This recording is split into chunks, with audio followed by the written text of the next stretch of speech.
Today we're answering some of your questions about dictation.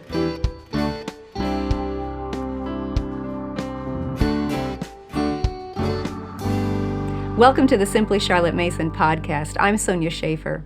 Today we want to dive into a few questions that we've received from readers, different home educating parents who have questions about Charlotte Mason's method of dictation. Now, if you're not familiar with that wonderful method for teaching children spelling, then take a look at our video, How to Do Dictation. That video will walk you through the process and the method so you know exactly what we're talking about. Today, we want to address some questions on that method, and to join me is my friend and coworker, Karen Smith. Karen, thanks for joining us on this wonderful question episode. One of the first questions we get is from parents who are just starting dictation with a younger child. And the child might get everything correct on the dictation lesson, but then in their written narrations or when they're writing on their own for something, mistakes crop up. And I know some parents that just terrifies their heart. Yes. So let's talk about that first. The act of writing and getting your thoughts down on paper is a great effort. It is. And when a child is doing a written narration, you want the focus to be on getting their thoughts on the paper rather than did he spell every word correctly? Did he put the punctuation in correctly? When he gets used to getting his thoughts down on paper, then you can start addressing the spelling issues and the punctuation issues and that type of thing. I know when I'm trying to write something, especially if I'm very involved in what I'm trying to get across, I often do typos and don't even notice it until later. Like if I'm sending an email to someone and they reply back. After you've sent it, you notice. Exactly. They reply and I go back and read what I wrote and it's like, oh, I had 2 typos in that. Yes. Because I was so focused on what I wanted to say. Yes. And children are no different.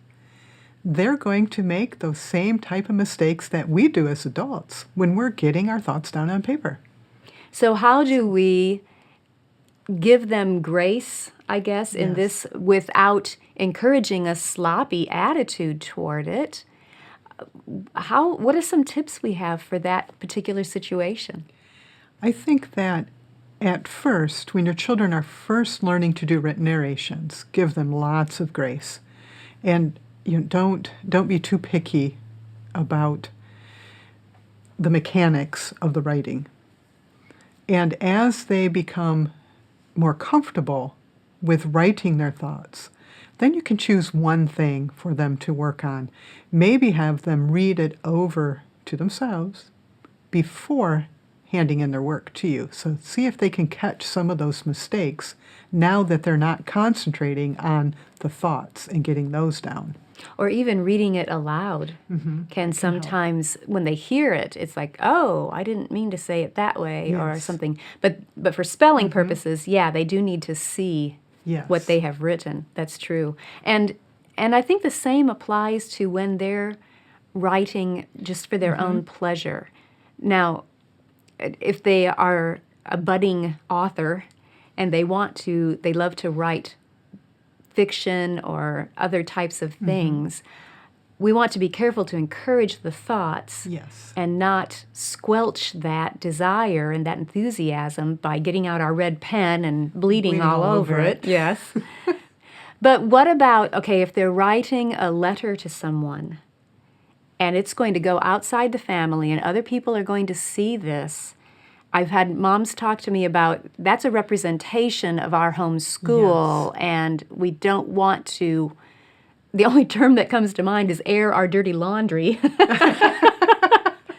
to other people. We want them, we want to present our best work.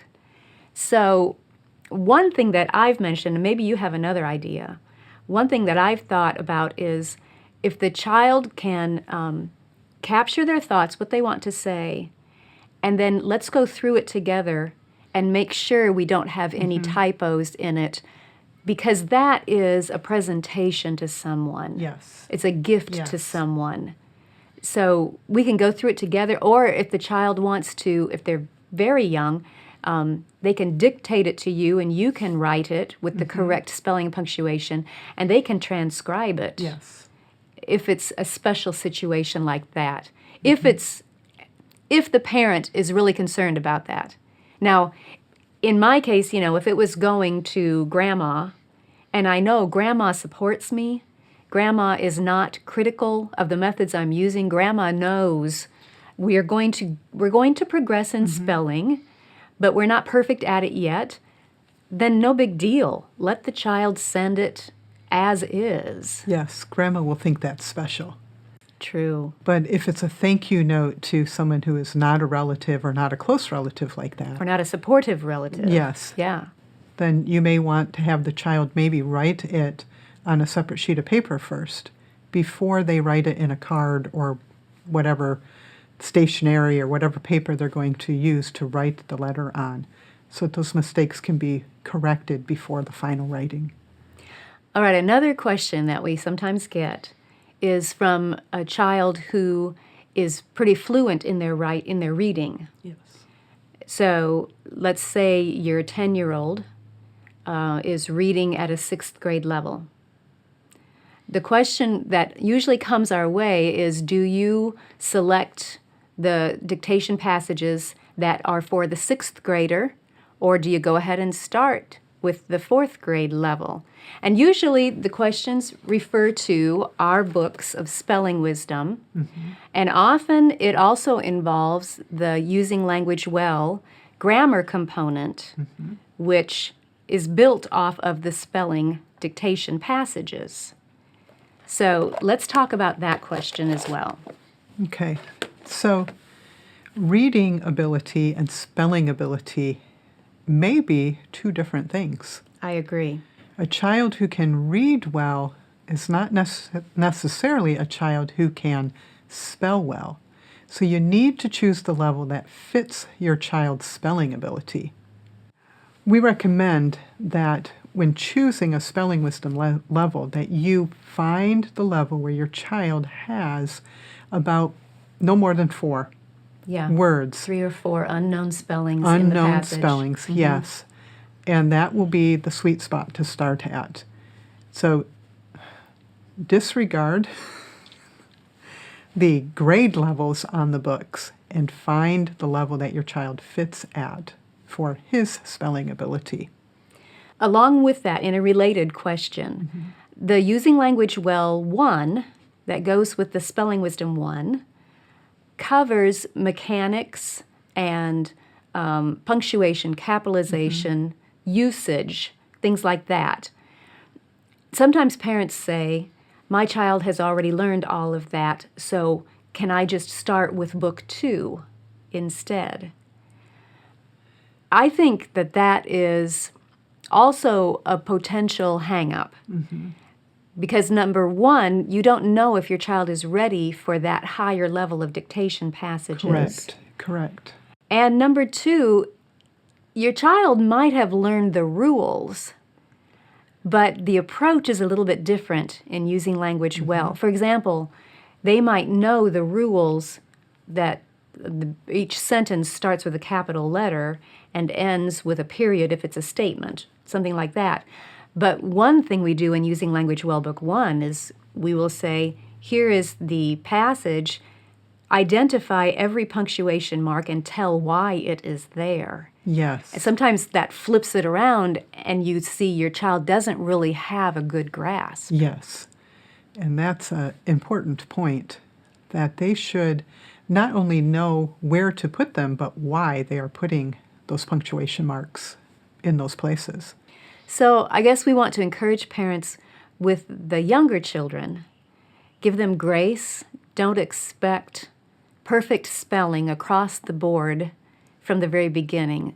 Learning spelling is, well, it's a lifetime skill, Yes. isn't it? And didn't the students at Charlotte Mason schools, they still had spelling errors and punctuation errors in their written narrations. And we have Yes. examples of that where they did not correct those. they were put in the volumes in their original state, so we could Yes. see that those were still part even of the older children Yes. sometimes. Yes. But Charlotte did not let that become an obstacle or let that downgrade the celebration of what that child learned Yes. and being able to capture his or her thoughts. So we want to give grace to our children. We're still going to encourage them and yes. and keep them going in the right direction, help them grow. Yes. And some children are going to grow at a slower pace than others. And some by leaps and bounds. That's right. But each child is an individual. We're going to respect each child, even as we give them the resources that will help them take the next step in their spelling journeys. If you enjoyed this podcast, be sure to subscribe through iTunes, Google Play, YouTube, Facebook, Instagram, or your favorite podcast app so you don't miss an episode. You can also subscribe to the audio version or read the blog post on our website at simplycharlottemason.com. All of those links will be in the show notes, along with links to the Spelling Wisdom and Using Language Well series that we referenced. Thanks for joining us. I'll see you next time.